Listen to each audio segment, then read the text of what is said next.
Championne d'haltérophilie dans la catégorie vétéran. Parler de l'haltérophilie bien sûr. Alors qu'est-ce qui s'est passé? Parce que on peut pas dire que tu as commencé l'haltérophilie à 13-14 ans, tu l'as commencé un peu plus tard. Oui. Alors qu'est-ce qui s'est passé?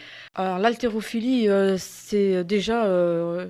moi et ma maman, on suivait souvent mon fils à des grandes compétitions, puisqu'il y avait à ce moment-là un bus où on emmenait une trentaine d'athlètes d'Avalon, parce qu'on était une très grosse équipe. Et donc, on pouvait emmener des supporters. Donc, maman suivait toujours. Et donc, on suivait tous les péripéties de mon fils, quoi. Donc lui faisait déjà de l'haltérophilie? Ah oui, alors. Lui, il a commencé très tôt.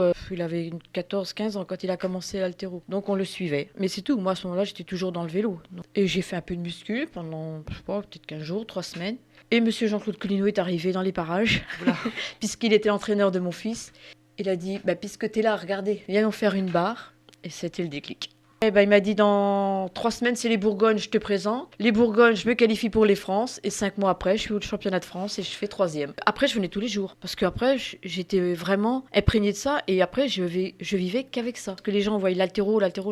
Mais si on ne fait pas de musculation, on ne travaille pas de muscles. On travaille que le développement, si on appelle ça. Donc pour moi, c'était surtout beaucoup de musculation. Parce que de toute façon, j'adorais être musclée. Donc... À l'heure d'aujourd'hui, on est 2014. Combien de titres, combien de championnats? Parce que tu as quand même été vice-championne, tu es vice-championne olympique. Oui, vice-championne d'Europe. Vice-championne d'Europe. Et j'ai 7 titres de championne de France, 2 places de 2e, 2 places de 3e. Et 2 ans d'arrêt suite à un accident qui n'a aucun lieu avec l'haltérophilie. Il y a des moments forts, parce que je pense qu'on doit vivre ça avec beaucoup d'émotions. Oui, même depuis des années, même le championnat de Bourgogne, je suis stressée à mort. J'ai l'impression que même la barre à vide fait une tonne, quoi. Il y a le stress qui est quand même là. Et des fois, on dit le stress vient chez les jeunes ou même quand ils font les Jeux Olympiques, on est stressé, trucs comme ça. Mais à mon âge, je suis encore stressée. Brigitte Achin, tu parles de ton fils, c'est ton coach, on va le dire. Oui. Il s'appelle Teddy. Oui. Il continue l'haltéro ou pas? Il a laissé un petit peu par rapport à son boulot parce que, hélas, il a les heures où pas évident. Il peut pas. Et puis après, il y a la fatigue. Là, il va faire les nuits. Donc, il a laissé un petit peu, entre parenthèses, sa carrière, si on veut, pour moi. Alors, le rôle, c'est que, bon, déjà, il me connaît. Ouais. Il y a les mots, il sait ce qu'il doit me dire, il sait ce que je dois faire. On en parle parce que lui, c'est lui qui fait mes plans. Est-ce que je peux te faire ça? Parce que, bon, il faut compter quand même que j'ai eu 2 terribles accidents. Donc, je suis un petit peu un pantin disloqué, entre parenthèses. J'ai un genou en vrac, une épaule en vrac. Donc, il y a des mouvements en haltéro qui sont primordiaux et que moi, je peux pas faire. Et j'ai pas la technique non plus parce que j'ai pas pu apprendre la technique comme on l'apprend à un jeune. Donc, je le fais avec mes moyens du bord. Donc, lui, il sait, mais il me force. Il pousse. Bras droit, bras sur les jambes. Voilà. Combien t'as fait? J'ai l'impression qu'elle fait une tonne là-bas. Alors, l'accélérer.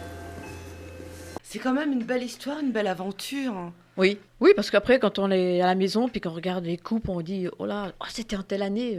Bon, c'est là qu'on prend un petit coup d'yeux. À quel rythme tu vis ta passion?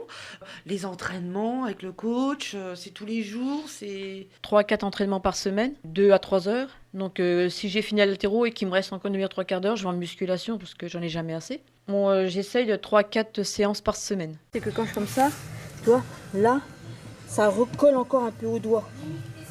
Et ça empêche de glisser, toi. D'accord. Voilà. Voilà, donc hop, là tu peux y aller, si tu peux essayer, tu la lâcheras pas. Est-ce qu'on peut dire 2 mots sur Richard? Parce que je crois qu'il te pousse un peu.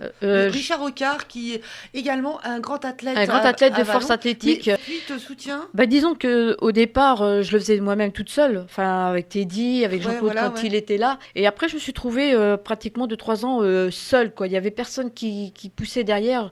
Donc, à part Teddy qui disait, oh, bon, on peut le faire. On allait voir la présidente, bon, hop, t'y vas. Et depuis depuis 2 ans, Richard il dit, il n'y a pas de raison que tu n'aies pas un appui. Et si j'étais au jeu, je lui dois gros à lui.